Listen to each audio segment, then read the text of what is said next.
A new Tennessee law bans doctors from providing sex reassignment medical treatments, such as puberty blockers, hormone therapy, and surgery to minors within the state.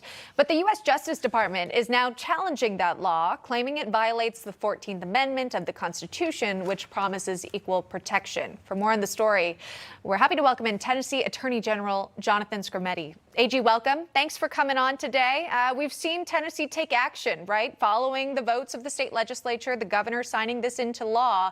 And now the DOJ, the federal government, is responding, by the way.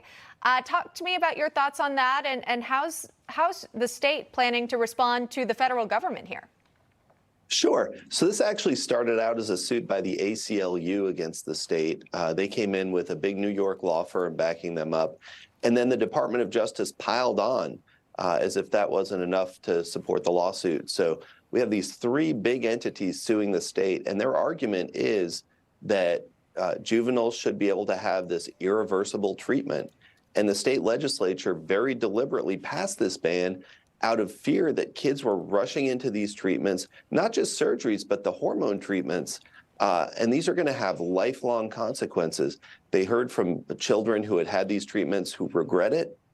And we have seen a shocking rise in the number of diagnoses of gender dysphoria and of these intrusive, irreversible treatments.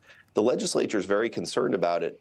And the Department of Justice has the position now that the Constitution requires that the state allow these kids to have access to these irreversible treatments. You know, we've heard from folks who identify as detransitioners, right, what you're alluding to. They've come on the broadcast, and some have exclaimed sort of how easy it is to get these hormones assigned, and then the differences it can make to one's natural body almost immediately here. Wanted to dive into, again, the DOJ's response. This is the argument, if we could, saying the law violates the Constitution's Equal Protection Clause by discriminating on the basis of both sex and transgender status. Here's from the Assistant U.S. Attorney General Kristen Clark, writing, "No person should be denied access to necessary medical care just because of their transgender status. The right to consider your health and medically approved treatment options with your family and doctors is a right that everyone should have, including transgender children who are especially vulnerable to serious risks of depression, anxiety, and suicide." Maybe the part specifically about the conversations, the personal ones between family and doctors. Did you have a response to that? Sure. We regulate the medical industry. We regulate healthcare in so many different ways to make sure that kids are getting the right treatment, to make sure that all Americans are getting appropriate treatment. There are things that are prohibited. There are things that people have to wait to do. And this is a situation where kids just aren't legally able to consent to these lifelong consequences. They could face sterility. They could never be able to have children because of a decision they make in their childhood. And the state has every right to regulate that.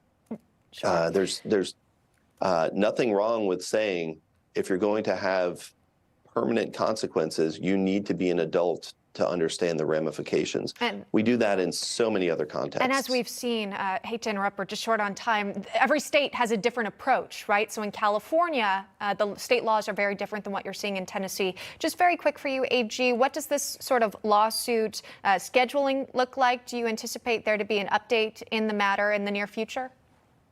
I do. They're asking for an emergency injunction that would lock the law down until they have a trial. We think we have time to get to a trial in January. And in the meantime, we don't think it's necessary to take any extraordinary steps to stop this.